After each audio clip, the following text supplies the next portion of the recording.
8 minuto lamang, nayanek ang buong kapuluan, isang hindi inaasahang pagkakamali sa broadcast ang nakpasabok sa ratings. 8 ka minuto lamang, ug nayanik ang tibuok Pilipinas. Usa ka milagro nga nahimo sa usa ka video gikan sa Cordillera nga nasibya tungod sa usa ka technical error. 43.7%.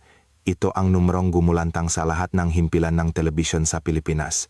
Hindi ito rating ng laban ni Manny Pacquiao ong State of the Nation address ng Pangulo.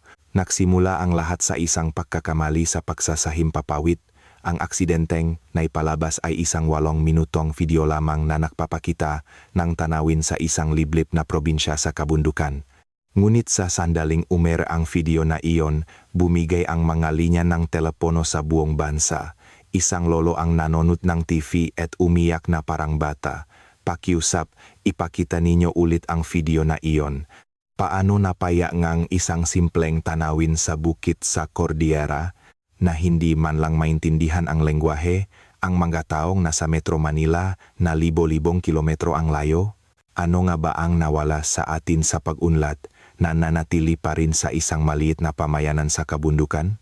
Ito ang kwento ng isang maliit na pagkakamali sa isang sulok ng Cebu na lumikang isang milagro, nagduktong sa mga hangganan at nagpanumbalik ng isang bagay na halos 70 taon nang nawawala. Isang kwentong parang hindi ka panipaniwala, ngunit totoo at nakaantik. Magandang araw. Ako si Althea, isang programming director sa isang lokal na istasyon ng TV sa Cebu. Ibabahagi ko ngayon ang kwento ng gabing tuluyang nagpabago sa aking buhay. Gabi ngang Mayo 9, 11:45 PM, biglang tumunok ang alarma mula sa aming main broadcast system. Nasira ang data para sa dokumentaryong Agilang Mindanao na nakatakdang ipalabas mula hating gabi.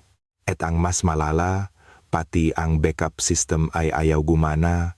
15 minuto na lang ang natitira bago mag-ere. Wala nang oras para mahanap ng kapalit na programa. Dali-dali kong hinaluhog ang emergency archives folder. Nakakita akong isang 8 minutong video na may file name na kalikasan. Walang oras para suriin ang nilalaman. Isinalang ko ito agad sa broadcast system. Naisip ko, arawng kagitingan holiday naman, siguradong kakaunti lang ang nanonot. Ang mataga-siyudad ay nasa mga beach resort at tanging ang matulad kong walang mapuntahan ang natitira sa bahay. Hating gabi, nagsimula ang video. Sa una, payapang tanawin lang ng mga payo o terraces. Kampansya kong ginong sana NG kapenange, pagalipas NG tachlongi minuto, napachingjing ako sa monitor at ng laki ang aking minga mata. Makikita sa screen ang 12-12 ng mga tao na nagtatanim ng palay sa isang payo. Hindi pala ito isang simpleng nature documentary. Huli na ang lahat. Kung ihihinto ko ito sa gitna, mas magiging halata ang technical error. Hinayaan ko na lang. Pero habang pinapanood ko, isang kakaibang damdamin ang bumalot sa akin. Ang matao sa video ay mukhang napakasaya. Dapat ay nakakabaling likot ang trabahong iyon. Ngunit nakbibiruan sila at naktatawanan. Isang matandang lalaki ang nagtuturo sa isang binata kung paano magtanim ng punla, habang ang mga kababaihan ay kumakanta habang nagtatrabaho. Ang tunay na nakagulat ay ang oras ng kanilang pahinga. Umupo sila ng pabilok sa ilalim ng isang puno, pinagsasaluhan ang kanilang ngabaon. Inaalok ang kanilang ulam sa isa at isa, hinihimas ang likot ng katabi at sinasabing, kain ng mabuti, kaunting tiis na lang at matatapos na tayo. Hindi Tagalog ang kanilang wika, pero may subtitle sa ilalim ng screen, at higit sa lahat, ramdam na ramdam ang init ng kanilang pagsasama. Tulala akong nanut, lumaki ako sa siyudad, ngunit hindi ko maintindihan kung bakit ako nangungulila sa tanawing iyon. Para kasing ito ang Pilipinas na laging ikinukwento ng aking lola. Noon, Althea, sabi niya, ang mga kapitbahay ay parang pamilya. Pag may nakasakit, buong baryo ang tutulong. Pag anihan, lahat kami sama-sama sa bukit. Natapos ang 8 minuto. Nanatili akong tulala sandali bago inihanda ang susunod na programa. Siguradong walang masyadong nakapanood niyan sa hating gabi, bulong ko sa sarili. Ngunit wala pang 5 minuto, nagsimulang makring ang matelepono. Una, isa, dalawa, hanggang sa bumuhos na ang matawag. Nang sagutin ko, nakagugulat ang sinasabi nila. Anong video yun? Umiyak ang lolo ko dito, naalala daw niya ang bayanihan noong araw. Pwede nyo bang i-replay? Para kaming nasa probinsya namin ulit. Taga saan yun? Bakit parang ang saya-saya nila? Habang sumasagot ng tawag, hindi ako makapaniwala na ganito karaming tao ang nanonood ng TV sa hating gabi at sa isang long weekend pa, at lalo akong nagulat sa kanilang reaksyon. Karamihan sa mga tumatawag ay mga nakatatanda at halos lahat ay garalgal ang boses sa pagiyak. Sabi ngang isang lola, 60 taon na ang nakalipas, ganyan din sa baryo namin, sama-samang nagtatrabaho, sama-samang kumakain, nakakamiss ang mga panahong nagtutulungan ang lahat. Sabi naman ng isang lolo, ang makabataan ngayon, hindi man lang kilala kung sino ang kapitbahay nila. Nang makita ko yung video, naalala ko ang dati at kumirot ang dibdib ko. Nalito ako, ngunit may mainit na damdaming umakyat sa aking puso. Ang 8 minutong video na aksidente kong naipalabas ay nakaantik sa puso ng napakaraming tao. At isang video pa ito mula sa isang malayong lugar na may ibang lengguwahe. Hindi tumigil ang matawag. Kahit lagpas ng alaunang madaling araw, tuloy-tuloy pa rin, hanggang sa isang tawag ang nagpabago sa lahat. Mula ito sa Vice President ng istasyon. Althea, anong nangyayari? May error sa rating system natin. Imposibleng umabot ng 31% ang rating sa hating gabi. Halos malagutan akong hininga. 31%? Kung isipin na ang karaniwang rating sa hating gabi ay wala pang 0.3%, mahigit 100 beses itong mas mataas. Dali-dali kong tiningnan. Dali-dali kong tiningnan, no rating system. Totoo nga, mula 12,08 hanggang 12,08 AM, patayong umakyat ang ratings at naitala ang 31.2%. Sir, hindi po error. Totoo po ang numero. At hanggang ngayon, bumubuhos ang tawag na humihiling replay. Sinabi ngang VP na pupunta siya agad sa istasyon. Habang hinihintay siya, naisip kong dapat kong panuring muli ng masinsinan ang video. Kailangan kong malaman kung ano ang eksaktong nakagising sa damdamin ng Mapilipino. Pinlay ko ang video mula sa simula. Ngayon, bawat eksena ay inobserbahan kong mabuti. Sa screen, panandaliang lumabas ang subtitle, Bontoc, Mountain Province, isang video mula sa Cordillera. Sa isang maulap na payo, isa-isang dumarating ang mga taga-baryo. Bata, matanda, lahat ay kasali. Ang nakamamangha ay ang paraan ng kanilang pagtatrabaho.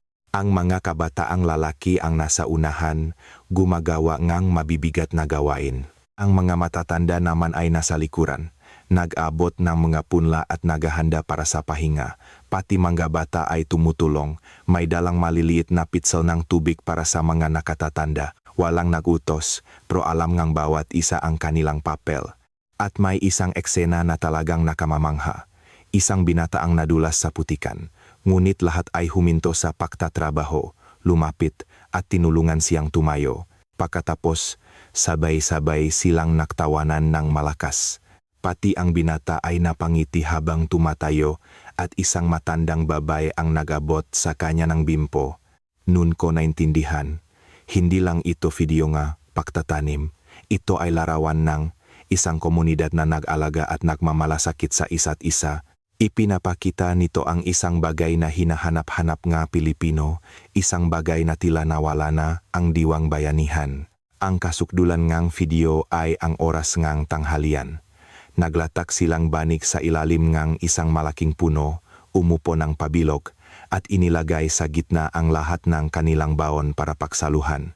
Inihaw na isda, kanin na nakabalot sa dahon ngang saging, ensalada at mga prutas. Kahit sa screen lang, ramdam na ramdam ang init ng kanilang pagsasama. May isang eksena na partikular na tumatak sa akin. Isang lola ang nakatingin sa isang binatang kumakain. Kumuha siya ng isang piraso ng kanyang ulam at inilagay ito sa kanin ng binata. Isang lola ang nakatingin sa isang binatang. Kumain ka pa, iho, para lumakas ka.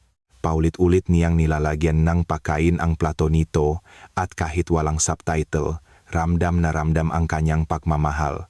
Noon, tumunok na naman ang isa pang telepono. Ngayon, mula sa aming viewer center, Ms. Althea, delikado na po. Malapit nang makrash ang server natin. Dagzaan ang access sa ating website. Lahat sila gustong mapanood ulit ang video. Mabilis akong nagdesisyon. Ipapalabas kong muli ang video ngang 1:30 AM. Isang bagay na hindi kailanman dapat gawin, pero hindi pangkaraniwan ang sitwasyon. Nang lumabas ang anunsyong replay, biglang tumahimik ang mga telepono. Siguradong lahat sila ay bumalik sa harap ng kanilang mga TV. Maging ako ay nakatutok sa monitor, binabantayan ang pagbabago sa ratings. Pagsapit ne 1:30 AM, nagsimulang tumaas na parang baliw ang manumero, 35%, 40% at sa huli, huminto ito sa 43.7%. Isang bagong record para sa late night slot. Hindi, isang record na hindi pa naririnig sa kasaysayan ng Philippine Broadcasting. Ngunit may mas nakagugulat pang nangyari. Pagkatapos ng video, ang mga manonod mismo ang nagsimulang dumating sa istasyon. Lakpas na ngang 2:00 AM pro naktipon ang mga tao sa harap ng gate. Karamihan ay matatanda, may isang lolo pa na may tungkod. Nagmamadaling tumawag ang security guard. Ma'am Altea, may ilang tao na po dito sa lobby at padami sila ng padami. Gusto daw nilang makausap kung sino ang gumawa ng video. Wala akong nagawa kundi bumaba. Pagpasok ko sa lobby, isang di kapani-paniwalang tanawin ang sumalubong sa akin. Napakaraming tao ang nakatingin sa akin, nakniningning ang kanilang mga mata. Isang lola ang humawak sa aking kamay at nagsabi, "Salamat ineng, maraming salamat. Ipinaalala mo sa amin ang isang bagay na aming nakalimutan." Biglang nanikip ang dibdib ko. Sa totoo lang, wala akong ginawa. Nakamali lang ako at naipalabas ang maling video. Pero hindi ako makapaniwala na ang pagkakamaling iyon ay nagkaroon ng ganito kalaking kahulugan para sa napakaraming tao. Nagsimula silang makwento. Isang lolo na naalala ang kabataan niya noong nagtatrabaho sa isang sakahan sa Nueva Ecija. Isang lola na naalala ang pista sa kanilang bayan sa Iloilo. Sakto namang dumating ang VP. Napangangasya sa nakita niya sa lobby. At mahina niyang sinabi sa akin, "Altea, hindi lang ito isang simpleng technical error, may mas malaking nangyayari dito." Nalaman ko kalaunan na ang video pala ay donasyon ilang taon na ang nakalipas ng isang Pilipinong photographer na naninirahan sa abroad na nangungulila sa kanyang bayan. Nakatago lang ito sa emergency folder at tila tadhana na ako ang nakahanap. Tama ang sinabing VP, kinabukasan, ang istasyon ay parang naging isang battleground. Walang tigil ang matawag, dumaksa ang mga reporter, at sunod-sunod ang pagdating ng mga manonod. Ang unang tumawag ay mula sa isang lokal na pahayagan. "Mula po kami sa Cebu Daily News. Maari po ba kayong interviewin tungkol sa milagrosong ratings kagabi? GMA News po. Ano po ang kwento sa likod NG Video mula Cordillera? ABS-CBN News. Nais po naming pag-aralan kung bakit ganito katindi ang naging reaksyon ng mamanonod. Hindi ko alam kung ano ang sasabihin ko. Masyado nang lumaki ang issue para sabihing isa lang itong pagkakamali. At may mas malaki pang problema. Pagdating ng station manager, agad niya akong ipinatawag. Pagpasok ko sa kanyang opisina, isang malamig na boses ang sumalubong sa akin. "Altea, magpaliwanag ka. Paano ka nakapagpalabas ng isang video mula sa labas na hindi man lang dumaan sa screening?" "Paumanhin po, sir. Nagkaroon po ng system error at kailangan kong mahanap ng mabilis na kapalit." "Palusot ba yan? May responsibilidad tayo sa publiko. Paano kung may masalang issue sa video na yun?" Tama ang station manager. Napayuko na lang ako, ngunit noon pumasok ang isang staff na humahanggos. "Sir, ang final ratings report po. Ang replay kagabi ay nakakuha ng 43.7% sa national survey." Nakbago ang ekspresyon ng station manager. Ang rating na iyon ay nakukuha lang sa mga laban ni Pacquiao o sa finale ng isang sikat na teleserye. At tumawag ang head office mula sa Maynila. Gusto rin daw nilang makuha ang video para sa national broadcast. Biglang nagbago ang ihip ng hangin. Hindi na ito simpleng pagkakamali ng isang lokal na istasyon, isa na itong national interest. Bumuntong hininga ang station manager. alamin mo ang eksaktong pinanggalingan ng video at i-check ang copyright issues. Opo, sir. Kung magka-problema biglang tumunog ulit ang telepono, ngayon mula sa isang mas nakagugulat na lugar, mula sa National Commission for Culture and the Arts, NCCA. Magandang araw, nais po sana naming makipagtulungan tungkol sa ipinalabas ninyong video kagabi. Kumabog ang dibdib ko, ito na ba magiging national issue na, ngunit ang sumunod na sinabi ng taga-NCCA ay nagpakalma sa akin, huwag po kayong mag-alala. Sa katunayan, tumawag kami para magpasalamat. Dahil sa video na iyon, biglang sumiklap ang interes ng matao sa ating katutubong kultura. Kung maari po, gusto sana naming makipag-usap sa inyo. Nang hapong iyon, bumisita ako sa opisina ng NCCA. Mainit akong tinanggap ng isang cultural officer. Ang video na iyon ay bahagi ngang isang dokumentaryo na ginawa ngang isang independent filmmaker. Ang pamagat ngang serye ay Diwa Nga Ating Lahi. Huwag kayong mag-alala sa copyright, nakausap na namin ang filmmaker at natuwa pa nga siya.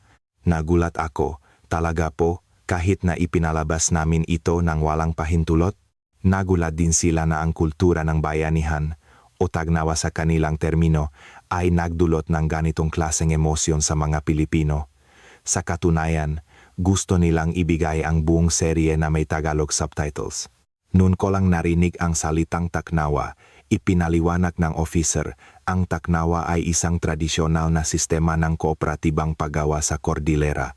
Ang matao sa komunidad ay nagtutulungan sa bukit ng walang bayad. Hindi ito palitan ng pera, kundi palitan ng lakas paggawa. Kung tutulungan kita ngayon, bukas ay tutulungan mo naman ako. Kung iisipin, para itong konseptong bayanihan na kilala sa buong bansa, pero marahil mas malalim at mas personal ang kanilang paraan. Nagpatuloy ang officer. Sa totoo lang, kahit sa Pilipinas, unti-unti nang nawawala ang kulturang ito, kaya ginagawa ang maganitong dokumentaryo para itala ang tradisyon. Hindi namin inakala na sa ganitong paraan pa ito makikilalang marami. Pag-alis ko sa NCCA, marami akong iniisip. Nagsimula man sa pagkakamali, parang hindi ito isang simpleng aksidente. Ang isang bagay na uhaw na hinahanap ng Pilipino ay ipinakitang isang maliit na pamayanan sa kabundukan. Pagbalik ko sa istasyon, mas naging seryoso ang sitwasyon o mas tamang sabihing fenomenal. Na-crash na ang server dahil sa dami ng komento sa aming website at ang mga tao ay patuloy pa ring nagtitipon sa labas. At may mas nakagugulat na balita, opisyal lang nagdesisyon ang head office sa Maynila na ipalabas ang video sa buong bansa. Ngunit may isang kondisyon, kailangan kong personal na pumunta sa Maynila at ipaliwanag ang buong pangyayari. Noon, isang tawag mula sa isang lugar na hindi ko inaasahan ang dumating, mula sa isang Filipino Community Center sa Dubai. Hello, si Ms. Altea po ba ito? Kami po ang kinatawan ng manaunang henerasyon ng OFWs dito. Tumawag kami matapos mapanood sa balita ang tungkol sa inyong broadcast. OFWs, ang mapilipinong nagtatrabaho sa ibang bansa. Alam kong marami sa kanila ang matagal nang naninirahan doon, pero hindi ko inakalang tatawag sila. Ang bayanihan na yan, garalgal ang boses sa kabilang linya, iyan mismo ang ginawa ngaming mga magulang at ninuno para mabuhay dito sa disyerto. Kung hindi sila nagtulungan, hindi sila makakaligtas. Kaya nang makita namin ang video, napayak kami. Naramdaman kong nanuyo ang lalamunan ko. Para sa kanila, hindi lang iyon tanawin sa bukit. Ito ay ang mismong kwentong kanilang buhay, ang paraan nila para mabuhay. Ang panggulo ng community center ay may isang mungkahi. Mayroon pa kaming mga pioneer OFWs dito na buhay ang alaala ng bayanihan. Kung mari ninyo kaming makapanayam, may papakita namin sa inyo ang kulturang Pilipino sa gitnang dayuhang lupain. Agad kong ipinarating ang mungkahi sa aking station manager, marahil dahil naintindihan na niyang hindi ito isang simpleng kaganapan, sinabi niyang, sige, bumuo kang isang special feature. Nang gabing iyon, pauwi, isang kakaibang tanawin ang nakita ko, sa parke ng aming condominium complex, may mga taong naktipon-tipon, may daladalang pagkain, at pinagsasaluhan ito. Nilapitan akong isang ale, napanood mo ba yung broadcast? Naisip namin, bakit hindi natin subukan, kanya-kanyang dalang konti tapos paksaluhan. Ang saya pala, isang pagbabago na nilihang 8 minutong video. Sa isang malamig na siyudad, isang maliit na init ang nagsisimulang kumalat. Kinabukasan, sinuri ko ang mga materyales na nakuha ko mula sa NCCA.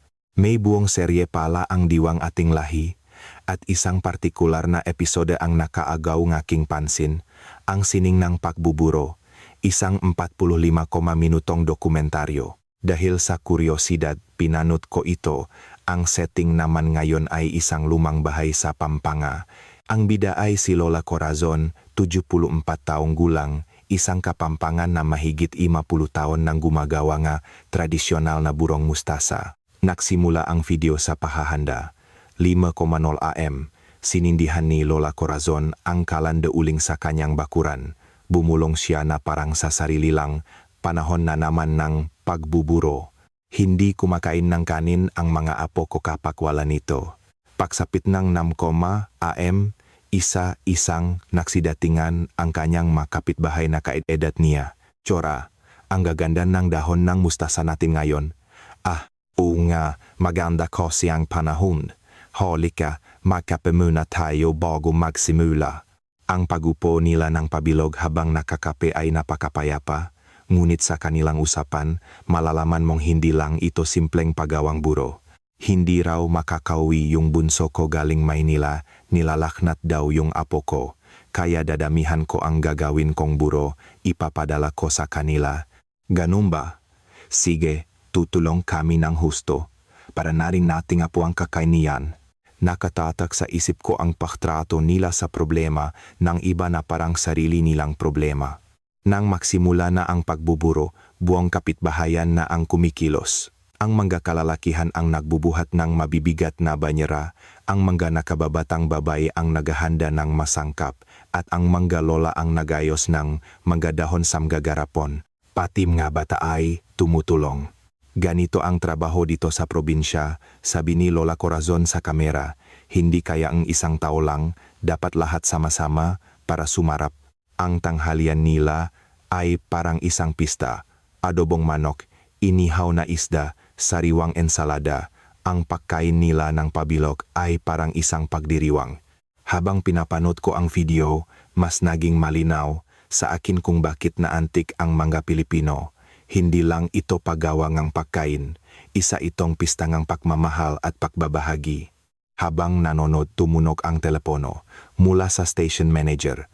Altea, may desisyon na ang Maynila. Sa Biyernes 7 PM, prime time, magkakaroon tayo ng isang special program na pinamagatang Puso ng Pilipino. Ikaw ang magiging head producer. Nagulat ako, prime time, at ako ang hahawak. Pro-desidido ang manager, ikaw ang nagsimula nito, tapusin mo ng may pananagutan. At aprobado na rin ang biyahe mo sa Dubai para sa panayam sa mga OFW. Pagkababa ng telepono, tulala ako. Isang pagkakamali na naging ganito kalaking proyekto. Noon, tumunog na naman ang telepono. Isang hindi kilalang numero. Hello, ako po si Olga, isang third generation Filipino mula sa Al-Khobar, Saudi Arabia. Napanood ko po sa balita sa Pilipinas. Totoo po bang nakakagulo diyan dahil sa videong bayanihan? Opo, totoo po. Pero paano nyo nalaman mula sa Saudi? Pinilit po ako ang lola ko na tumawag. Ang lola ko po ay isa sa mga unang OFW na dumating dito. Sabi niya, noong nga panahong iyon, gumagawa rin silang buro. Gumaralgal ang boses sa kabilang linya. Sa gitnang disyerto, kahit wala silang mustasa o tamang sangkap, gumagawa silang paraan. Sabi ni Lula, iyon ang naoglitas sa amin. Pakiusap, gusto niyang iparating ang kwentong iyon. Habang nagsusulat ako ng nota, tumulo ang luha ko. Ang buro ay hindi lang pagkain. Ito ay simbolo ng kaligtasan, pag-asa, at ng tahanan. Sa eroplano papuntang Dubai, pinag-aralan ko ang kasaysayan ng mga OFW, ang mga unang Pilipinong nakipagsapalaran sa gitnang silangan noong dekada 70, ang kanilang hirap at sakripisyo. Pagdating ko sa Dubai, sinalubong ako ang Pangulong Filipino Community Center. Welcome, Miss Altea. Hinihintay ka ng aming mga lolo at lola. Pagdating sa center, 12 ng matatandang Pilipino ang naktipon. Isang lola na mukhang pinakamatanda ang tumayo. Ako si Maria, 93 anyos. Isa ako sa mga pinakaunang dumating dito. Bata pa ako noon. Inilabas ni Lola Maria ang isang lumang album. Itinuro niya ang isang kupas na litrato. Kuha ito noong 1978 sa Jeddah. Tingnan mo, butot balat kami lahat. Pero nakbuburo kami niyan. Sa litrato, payat na payat ang mga tao, pero nakapalibot sila sa isang malaking banga na nakabaon sa buhangin. Walang mustasa dito nun. Karot, labanos, kung anong gulay ang makuha namin, pero buro pa rin yun. Sa lasa niya, nararamdaman namin ang Pilipinas. Sumingit ang isa pang lola. Kapag nagbuburo kami, lahat ng Pilipino sa compound, lumalabas. Noong una, nagtataka ang nga Arabo, pero kalaunan, nakikikain na rin sila. Masarap, sabi nila. Habang nakikinig, naramdaman kong nagungnay ang kwento ng bayanihan, ng pagbuburo at ng kasaysayan ng mga OFW. Sa gitna ng hirap, ang diwangang pagbabahagi at pagtutulungan ang nagpanatili sa kanilang buhay. Ngayon, makbuburo kami para sa iyo, mungkahi ni Lola Maria, para maipakita namin sa mga kababayan natin kung paano namin ginagawa dito. Ang masangkap nila ay iba nga sa Pilipinas. Repolyo, beets, bell pepper at mga lokal na herbs. Ngunit ang galing ng kanilang makamay ay kahanga-hanga o ganito ang pagbabat sa asin. Tiempuhan lang yan. Habang nagtatrabaho, ipinapaliwanag nila ang bawat hakbang. Sa tabi, ang nga mas batang Pilipino ay nagte-take down notes. Hindi po kasi namin ito natutunan, sabi ngang isang babae na nasa 40s. Sinubukan naming maging global citizen, kaya kinalimutan namin ang mga gawaing Pinoy. Ngayon, nagsisisi kami. Habang nagbuburo, nakwento ang mga lola. Ang unang taglamig dito ang pinakamahirap. Walang makain, akala namin mamamatay na kami lahat. Pero dahil sa itinabi naming buro, nakaraos kami. At naalala nyo ba, sabi nga Arabo nating kapitbahay, lumalakas daw sila pag kumakain ngang buro natin. Doon nagsimula ang palitan, ipagpapalit namin ang buro sa tinapay nila. Doon ko napagtanto, ang buro ay hindi lang pagkain, ito ay naging tulayang kultura. Nang patapos na ang trabaho, isang nakagugulat na bagay ang nangyari. Isa-isang nagsidatingan ang kanilang mga Arabong kapitbahay. Lola Maria, narinig naming nagbuburo kayo. Pwede bang manud? Naku, ang sarap ngang buro nyo nung nakaraang taon. Pwede nyo ba akong turuan? Bigla, ang Filipino Community Center ay naging isang multicultural na paggawa ng buro. Pagbalik ko mula Dubai, sinimulan ko ang paghahanda para sa unang episode ng Pusong Pilipino. Ang tema, siyempre, ay tungkol sa buro. Pinagsama-sama ko ang orihinal na video ng bayanihan sa Cordillera, ang kwento ni Lola Corazon sa Pampanga, at ang mapanayam ko sa mga OFW sa Dubai. Bago ang broadcast, kinabahan ako. Hindi na ito isang pagkakamali, isa na itong formal na programa. Papanuorin kaya ito nga tao? Biyernes, 7:00 PM. Nagsimula ang broadcast. Magandang gabi, Pilipinas. Ito ang Pusong Pilipino. Ngayong gabi, ihahatid namin sa inyo ang kwento ng buro at bayanihan. Ako mismo ang naging host. Kinakabahan ako, pero sinubukan kong maging kalmado. Unang ipinalabas ang video ni Lola Corazon, ngayon ay kumpleto na at may narasyon. Sumunod ang kwento ng mga OFW na nakilala ko.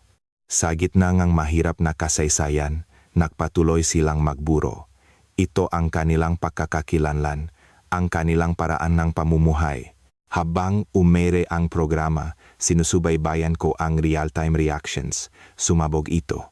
Ang lola ko rin, gumagawa ang burong gulay nung panahon ngang hapon. Hindi ko alam na ganyan pala ang pinagdaanan ng mga OFW. Grabe ang respeto ko sa kanila. Bigla akong nagkrabe sa buro. Pagkatapos ng broadcast, na-crash na naman ang website ng istasyon. Bumuhos ang mga tanong kung paano gumawa ng buro. Kinabukasan, isang di kapanipaniwalang tanawin ang nasaksihan ko. Dinumok ng nga tao ang Carbon Public Market sa Cebu. Lahat sila, nagahanap ng mustasa. Napanut mo yung palabas kagabi, susubukan kong gumawa. Pati mga tindera ay naguguluhan. 40 anyos na ako nagtitinda dito, ngayon lang nangyari to, naubos lahat ng mustasa ko. Ganun din sa matindahan ng masangkap. Pasensya na po, ubos na po ang asin at sili. Sa susunod na linggo pa po ang dating. Ang gunit may mas nakaantig na nangyari. Ang mga OFW community sa buong mundo ay kusang loob na nag-organisa ng mga buro making workshops online. Isang linggo matapos ang unang broadcast, inutusan akong lumipat sa Maynila. Nagdesisyon ang National Network na gawing regular at palawakin ang Pusong Pilipino. Altea, congratulations, sabi ng programming head sa Maynila, ang milagro ng Cebu, gawin nating milagro sa buong bansa. Iba ang Maynila sa Cebu, isang malaking siyudad na may populasyong 12 milyon. Makakarelate din kaya ang natao dito sa diwang probinsya. Para sa unang national broadcast, sinubukan ko ang isang bagong approach. Hindi lang basta ipapalabas ang mga video, kundi sasamahan itong talakayan kasama ang mga eksperto. Ang unang bisita ay si Dr. Jose Cruz, isang sosyologista mula sa UP. Ang pagbuburo ay isang perpektong halimbawa ng pagsasanip ng individualismo at kolektibismo, paliwanag niya. Pinapanatili ang sariling panlasa ng pamilya habang ginagawa at ibinabahagi ito ng sama-sama. Inimbitahan din namin ang Pangulo ng isang Kapampangan Association sa Maynila. 30 taon na po kaming nag-organisa ng Buro Festival dito sa Maynila. Dati, mga Kapampangan lang, pero ngayon, marami na rin kaming kapitbahay na taga-ibang probinsya na sumasali. Dumating ang araw ng national broadcast. Isang malamig na gabi ng Nobyembre. Nagsimula ang programa sa video ng buro, ngunit may idinagdag kaming elemento, isang paghahambing sa iba't ibang tradisyonal na paraan ng pagpepreserba ng pagkain sa Pilipinas, tulad ng pagdaing at pagtapa. Mayaman ang Pilipinas sa mga ganitong tradisyon, paliwanag ko, pero ang espesyal sa pagbuburo ay hindi lang ito paraan ng pag-imbak, ito ay kultura ng pagbabahagi. Sa gitna ng broadcast, isang sorpresang live video call ang nangyari. Nakausap namin ng live si Lola Corazon mula sa Pampanga. Magandang gabi sa inyong lahat, kaway ni Lola. Naku, nakakahiya naman, sikat na pala ang buro ko. Sa tulong ng isang host, tinanggap namin ang matanong mula sa mamanonut. Lola, ano po ang sikreto para sumarap ang buro? Simple lang ang sikreto. Isipin mo kung sino ang kakain habang ginagawa mo. Ang manugang ko, ayaw maalat, kaya binabawasan ko ang asin. Ang apo ko, ayaw maanghang, kaya hinihiwalay ko yung para sa kanya. Ang mainit na sagot na iyon ay nagpasabog sa social media. Para siyang ang lola ko, naalala ko si nanay. Pagkain na may kasamang pagmamahal. Ang ratings ay umakyat ng umakyat, 30%, 35%. Pagkatapos ng broadcast, nagsimulang mabuo ang mga buro making club sa iba't ibang barangay at kondominium sa Metro Manila. Nag-trending ang hashtag na Pusong Buro, kung saan ipinopos ng matao ang malitrato ng kanilang magawang buro. Taga Barangay Pineda, Pasig, magbuburo po kami ngayong Sabado. Open to all. Ang aming kondo ay bubuwa na samahan ng Hamahelak Makburo. Nakatanggap kami ng tawag mula sa NCCA, Altea. Dahil sa iyo, ang cultural exchange sa loop ng bansa ay umabot sa isang bagong antas. Nais naming suportahan ito. Matapos ang tagumpaying guro episode, pinalawak ko ang serye. Ang ikalawang tema, Undas. Nag-alala ako kung paano ito ipapaliwanag, pero si Father Reyes, isang pari, ang nagbigay ng magandang ideya. Ang undas ng Pilipino ay hindi lang isang ritual ng simbahan. Ito ay pagpapahayag ng pagmamahal sa pamilya. Pareho ang esensya nito sa ating mga misa para sa mga yumao. Sa programa, ipinakita namin ng detalyado ang paghahanda para sa undas, ang pagluluto ng paboritong pagkain ng yumaong mahal sa buhay, ang pagtitipon ng pamilya para magkwentuhan. Itong adobo, paboritong-paborito itong lolo nyo, sabi sa isang interview, taon-taon, kapag undas, naalala namin siya. Ang reaksyon ng mga manonood ay hindi inaasahan. Pumupunta rin kami sa sementeryo, pero hindi ganito ka-espesyal. Ang ganda palang alalahanin ang mayumao sa ganitong paraan. Noong araw, bawal ang mga ganitong selebrasyon sa ibang relihiyon. Ngayon ko lang naintindihan ang kahalagahan nito. lalo na ang mga matatandang manonut ang nakarelate. Pagkatapos ng broadcast, nagsimula ang isang kakaibang pagbabago. Maging sa mga simpleng araw, nagsimulang mahandangang maalaala na pagkain ang mga pamilya. Niluto ko ang paboritong sinigang ni nanay, sulat ng isang manunod, nagtipon kaming magkakapatid at nakwentuhan tungkol sa kanya. Ang saya sa pakiramdam. Ang ikatlong tema, palengke at ang kultura ng tawat at dagdag. Ang maingay na tanawin ng palengke, ang palakaibigang matindra, ang kultura ng pahingi ng dagdag kapag suki ka na. Lahat ng ito ay nakbalik ng nostalgia sa mga Pilipino. Noong araw, ganyan ang palengke namin. Ngayon, lahat ng nasa supermarket may presyo na. Ang matindra sa farmers market sa Cubao ang unang kumilos. Gayahin natin yung nasa TV.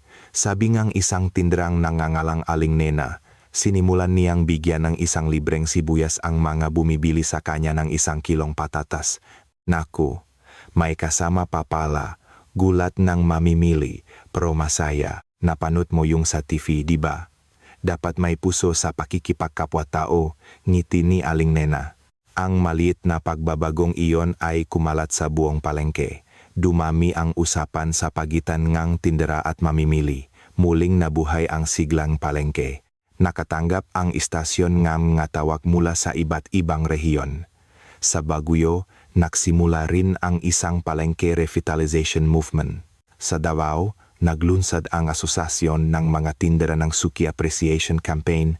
Sa ikatlong buwan, ang pusoeng Pilipino ay naging isang social phenomenon. Naglabas ang opisyal na pahayag ang NCCA.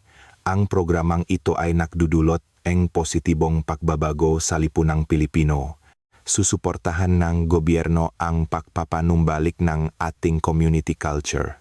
Altea, may malaking proyekto tayo, tawag ngang programming head. Pupuntahan natin ang nga komunidad ngang ma-OFW sa gitnang silangan at idodokumento natin ang kanilang kultura ngang pagbuburo. 2 linggong biyahe. Kasama ang production team, lumipat kami patungong Saudi Arabia. Ang una naming destinasyon ay isang compound sa Riyadh kung saan maraming Pilipino. Sa airport, sinalubong kami ng mga miyembro ng Filipino community. Salamat sa programa ninyo, nakaroon ngang interes ang mga kabataan namin sa ating kultura. Pagdating sa compound, isang kamanghamanghang tanawin ang bumungad, buong komunidad ay abala sa paghahanda para sa pagbuburo. Taon-taon tuwing Nobyembre gumagawa kami ng mga pagkain para sa taglamig, paliwanag ng community leader. Ngayong taon, espesyal dahil darating daw ang team nyo, kaya lahat ay ganado. Nakilala namin si Lola Anna, 85 anyos. Noong una kaming dumating dito, nagtago ang nanay kong butong mustasa at silisalup ng kanyang bestida. Iyon ang simula ngaming hardin dito. Ipinakita ni Lola ang isang lumang banga. 60 taon na itong banga, gawa sa luwat ng Saudi, pero ang lasa ng buro, Pinoy na Pinoy pa rin. Ang kanilang pagtutulungan ay parang isang pista. Bata, matanda, lahat ay kasali. Dahil bihira ang mustasa dito, repolyo ang madalas naming gamitin, paliwanag ng isang lola. Iba man ang sangkap, pareho pa rin ang pusong inilalagay namin. Nakatutubang panurin ang mga lola na naktuturo sa kanilang mga apo. O, kanito ang pakayos niyan. Dahan-dahan lang, wag minamadali. Sabi ngang isang binatang third generation, sa totoo lang, hindi ko gusto ang buro dati, inaasar akong nga kaibigan kong dayuhan dahil sa amoy. Pero nang mapanood ko ang programa sa Pilipinas nagbago ang isip ko. Ito pala ang pagkakakilanlan namin. Ang pinaka-emosyonal na sandali ay nang dumating ang kanilang mga Arabong kapitbahay. Pwede ba kaming manood? Siyempre, hali kayo, sama kayo. Masayang sabing mapilipino. Noong unay nahihiya, pero dinaktagal, nakisali na rin ang mga Arabo. Sama-samang nahihiwang gulay, umiinom ng tsaa, at nag-usap. Ang saya pala kapag sama-samang gumagawa ang isang bagay. Sabi ang isang Arabong ginang, noong araw, ganito rin kami. Nang lumipat kami sa Jeddah, isa na namang kwento ang aming natuklasan. Sa isang event na inorganisa ng Filipino community, maraming lokal na Arabo ang dumalo. Tila, Ang kultura ngang pagpapreserba ngang gulay sa pamamagitan ngang fermentation ay isang bagay na pamilyar din sa kanila. Sa Aljobar, nakilala namin ang isang espesyal na tao, si Lola Elena, 95 anyos, isang survivor mula sa pinakaunang batch ngam OFW, Oktubre 28, 1975. Paano ko makakalimutan ang araw na yon? May luhang sabi ni Lola. Kinaumagahan, sinabihan kami ng amo namin na may 2 oras kami para mag-impake. Aalis na raf kami. Bata pa raw siya nun, hindi alam ngang nanay ko kung ano ang dadalhin. Pero ang una niyang dinampot ay ang bangang buro. Basta mayroon nito, mabubuhay tayo, sabi niya. 1 buwan silang nasa isang barko. Ang kwento ni Lola ay malinaw pa rin. 40 tao kami sa isang kwarto. Walang banyo, walang sapat na pagkain. Pero ang daladalang burong gulay ni nanay, pinahati-hatian namin ng paunti-unti para makaraos. Ipinakita niya ang isang lumang kutsara. Ito ang kutsarang gamit namin nun, 1 subo bawat isa. Sinasabi namin sa isa't isa, makakawi rin tayo, konting tiis na lang. Pero hindi sila nakawi. Dinala sila sa isang lugar sa disyerto kung saan kailangan nilang magtayo ang sarili nilang tirahan. Ang unang taglamig ay impyerno. -40 degrees ang lamig. Kumakain kami ng ugat ng halaman, pero nagburo pa rin kami dahil sa pride. Bakit po ganon kahalaga sa inyo yun? Tanong ko. Dahil hindi lang yun pagkain. Para yun hindi namin makalimutan kung sino kami. Kapag kinakain namin yun, naalala namin ang Pilipinas at nagbibigay yun ng pag-asa na balang araw, makakabalik kami. Dinala kami ni Lola sa isang maliit na sementeryo para sa mga Pilipino. Ang mga nakalibing dito, namatay lahat noong panahong yun sa gutom at lamig, pero hanggang sa huli, pinrotektahan nila ang mga banga. Sa mga lapida, nakasulat ang pangalan sa English at Arabic. Ito ang libingan ngang nanay ko, hagot ni Lola sa lapida. Ang huling habilin niya, huwag ninyong kalimutan ang lasang Pinoy. Pabalik sa aming tinutuluyan, walang nagsasalita sa production team. Naintindihan namin na ang buro ay hindi lang pagkain, ito ay kaligtasan, pagkakakilanlan, at pag-asa. Nang gabing iyon, nagsulat ako sa aking diary, ano nga ba ang lasang Pinoy para sa kanila? Marahil, ito ang lugar na dapat nilang balikan. Kahit hindi pisikal na makabalik, sa pamamagitan ng lasa, araw-araw silang umuwi sa Pilipinas. Ang huli naming destinasyon ay Dubai. Dito, isang kahangahangang pagbabago ang nangyayari. Mula nung ipinalabas ang programa ninyo, nagbago ang tingin ng matao sa amin, sabi nga head ng Filipino Center. Dati, isang bagay na gusto naming itago, ngayon, ipinakmamalaki na namin. Pagbalik namin sa Maynila, isang nakagugulat na balita ang nahihintay. Pumayag si Lola Corazon ngang Pampanga na bumisita dito sa Maynila. Tuwang-tuwang sabi ngang programming head. Ayusin natin ang pakikita nila ngang nga lola mula sa gitnang silangan. Hindi lang ito isang simpleng pakikita. Ito ay isang historical na sandali kung saan ang magkwentong pinahiwalay ng tadhana ay muling magtatakpo pagkatapos ngang halos 50 taon. Inimbitahan namin ang 3 lola mula sa gitnang silangan, sina Lola Ana, Lola Nina, at Lola Maria. Nobyembre 15, 3:00 PM, Ninoy Aquino International Airport.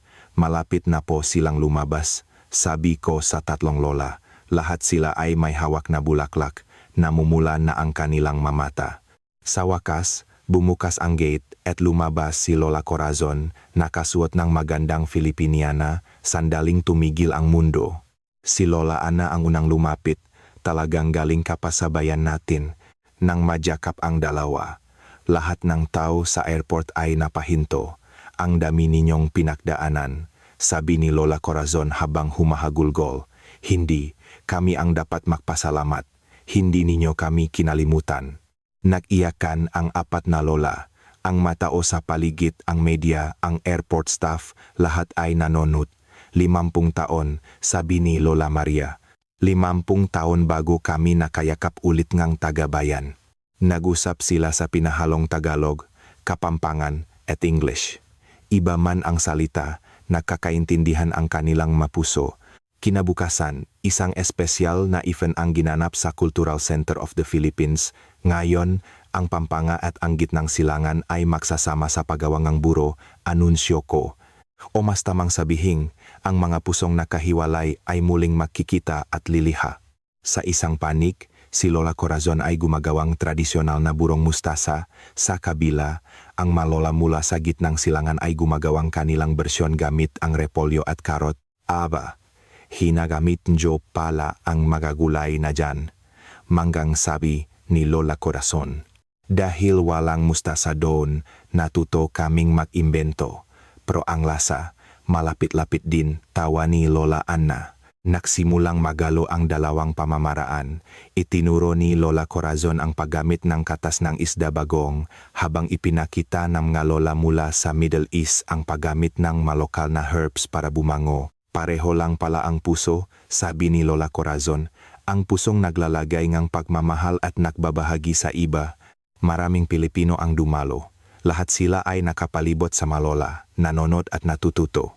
Nang patapos na ang paggawa, inilabas ni Lola Maria ang isang lumang kwaderno.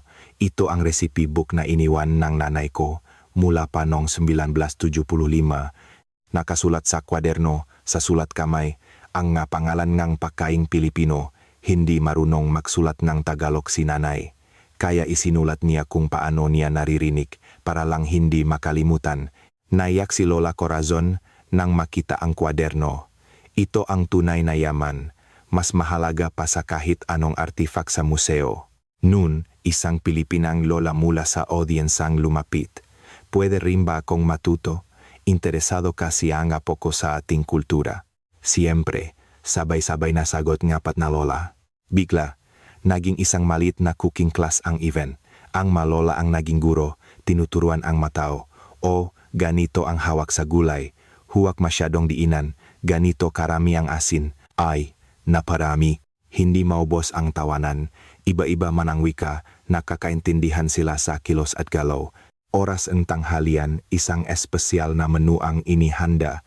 Kanin na nakabalot sa dahon ng saging, Russian style na inihaw na manok shashlik na natutunan nila sa mga kapitbahay na Ruso sa Saudi, at ang bagong gawang buro. Ito ang pagkakaisa, sabi ngang isang kalahok. Walang hangganan sa hapag-kainan. Habang kumakain, mas malalim na usapan ang naganap. Kung binitawan namin ang lasang Pinoy, siguro naging ganap na kaming dayuhan, sabi ni Lola Nina. Pero dahil sa lasang ito, hindi namin nakalimutan kung sino kami. Kahit sa Pilipinas ngayon, marami nang bumibili na lang sa supermarket, sagot ni Lola Corazon. Pero tuwing darating ang panahon ng pagbuburo, ginagawa pa rin namin dahil iyan ang puso ng Pilipino. Nang hapon, isang nakagugulat na anunsyo ang ginawa. Ang mismong chairperson ng NCCA ay dumalo. Nang makita ko ang kaganapang ito, naramdaman ko ang lakas ng kultura. Susuportahan ng gobyerno ang pagpepreserba ng kultura ng mga Pilipino sa ibang bansa. At sumunod ang mas malaking anunsyo. Idedeklara natin ang buwan ng Nobyembre bilang buwan ng kulturang pagkain ng Pilipino. Magkakaroon ng mapista sa buong bansa para buhayin ang palitan ng kultura. Napunoong palakpakan ang bulwagan. Nagyakapan at nag-iyakan ang mga lola mula sa Gitnang Silangan. 50 taon, pagkatapos ng 50 taon, kinilala rin kami. Nang matapos ang event, natapos din ang isang espesyal na buro na pinagtulungang gawin ng 4 na lola. Ito ang burong pagkakaisa, sabi ni Lola Corazon. Pinaksamang pamamaraan ng Pilipinas at Gitnang Silangan. Halina't tikman ninyo. Ipinamahagi nila ito sa mga dumalo. Kakaiba ang lasa. Lasang may kasaysayan. Matapos ang matagumpay na event, isang hindi inaasahang imbitasyon ang natanggap ko. Inimbitahan akong gobyerno ng Cordillera. Malaki ang naitulong ni Altea sa pagpapalaganap ng aming kultura. Nais naming maranasan niya mismo ang aming pamumuhay. Nagsimula ang 2 linggong pagbisita ko sa Cordillera. Ang una kong destinasyon, siyempre, ay Bontoc. Welcome sa aming bayan. Sinalubong ako ni Manong Jose, isang community elder. Buong baryo ay nakakagulo. Ang direktor mula sa Cebu, maligayang pagdating.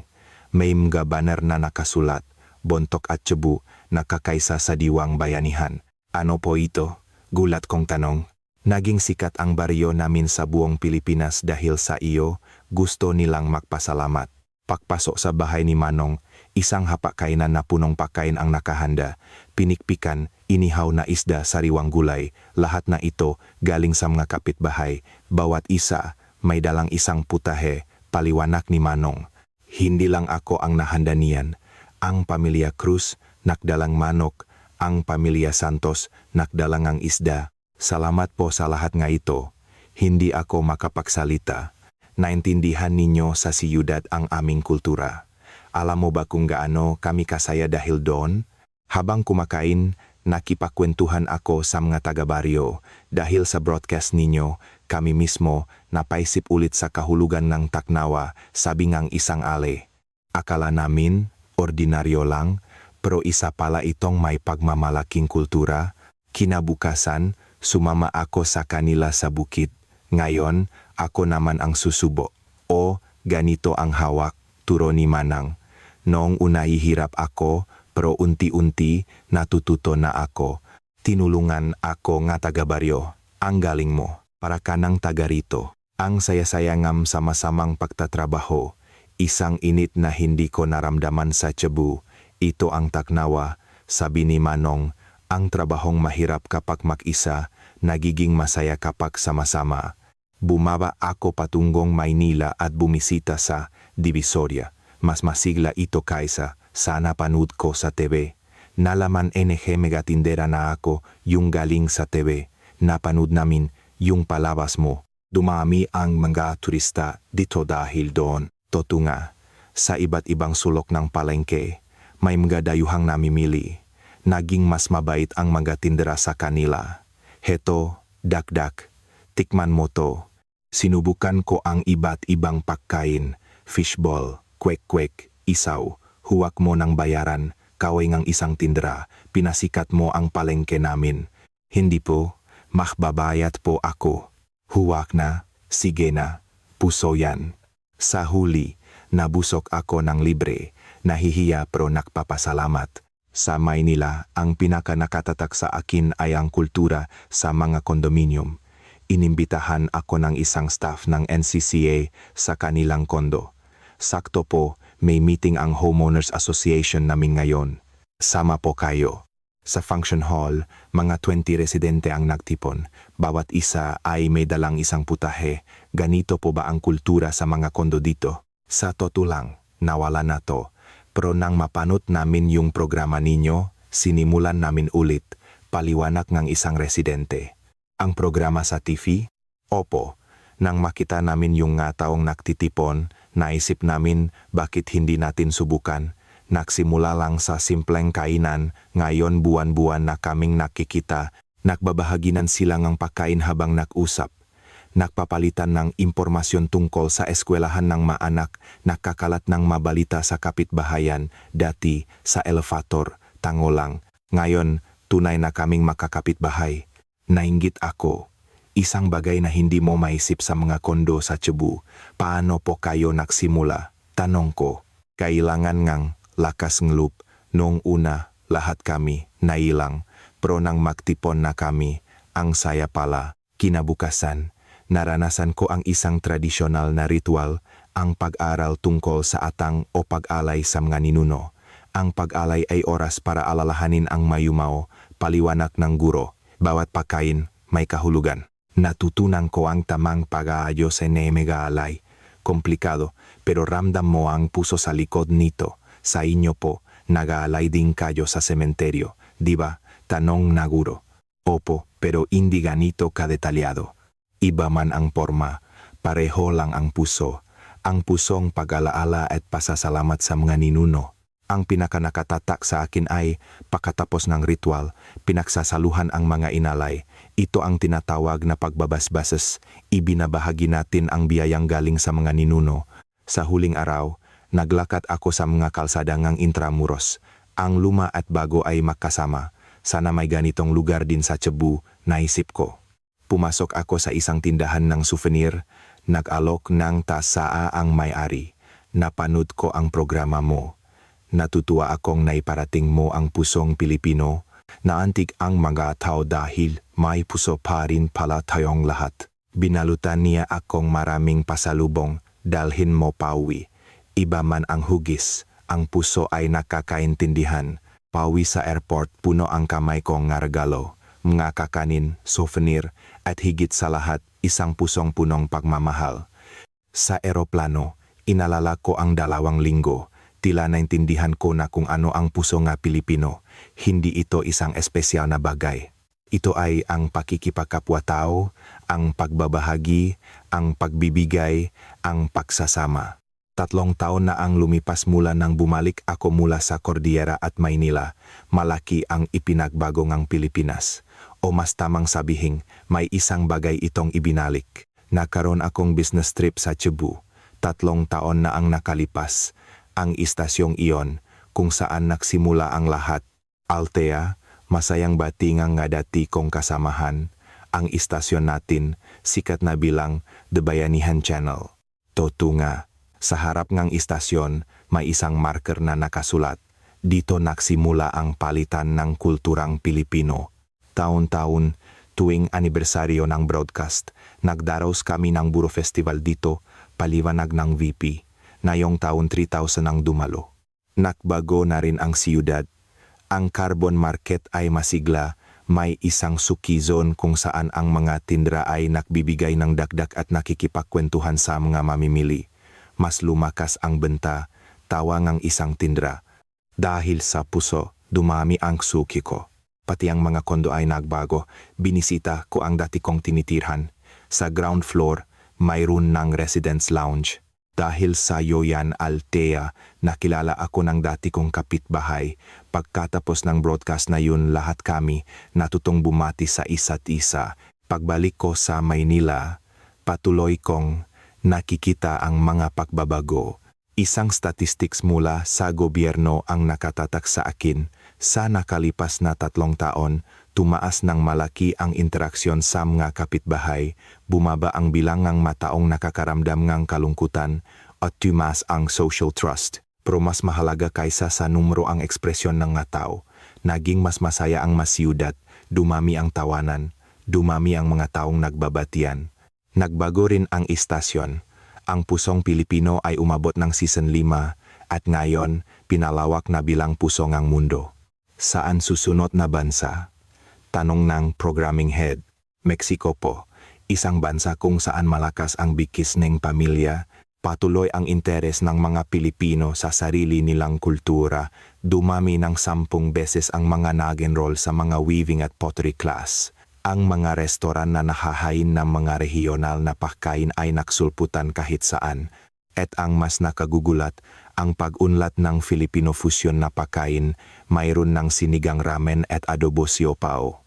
Ang kultura, naghahalo at umuunlad, sabi ngang isang chef. Ang komunidad ng mga OFW ay tuluyan ng nakbago. Hindi na nila itinatago ang kanilang kultura. Ipinakmamalaki na nila ito. Kami ang naging tulay ng kultura, may pagmamalaking sabi ni Lola Anna. Pagkatapos ng 50 taon, kinilala rin kami, naging formal na rin ang suporta ng gobyerno. Ang buwan ng kulturang pagkain ay naging isang national event at ang kultura ng OFW ay naging isang protektadong pamana.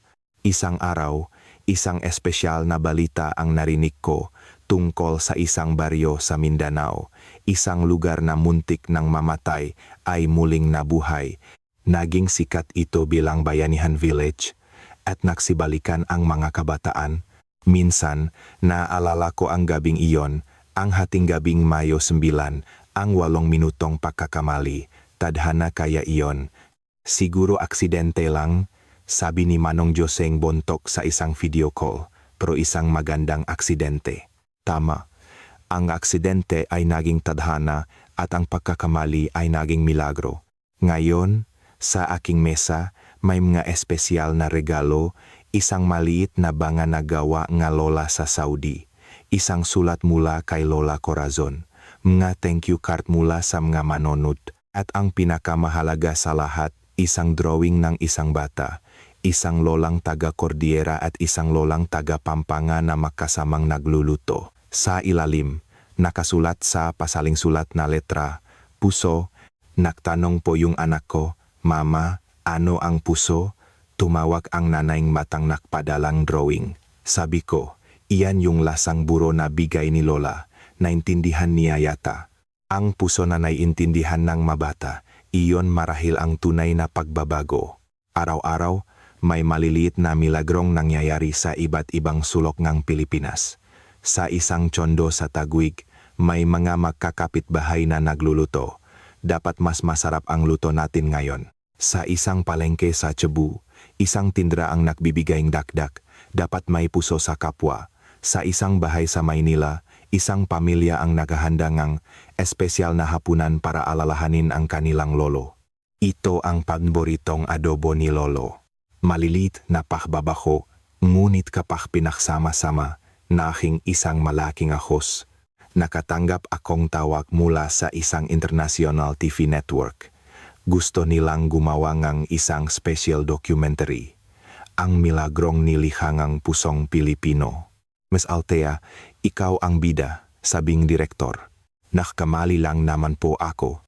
Gusto naming ipakita kung gaano kaganda ang resulta ng pagkakamaling iyon. Habang ginagawa ang documentary, marami akong muling nakita.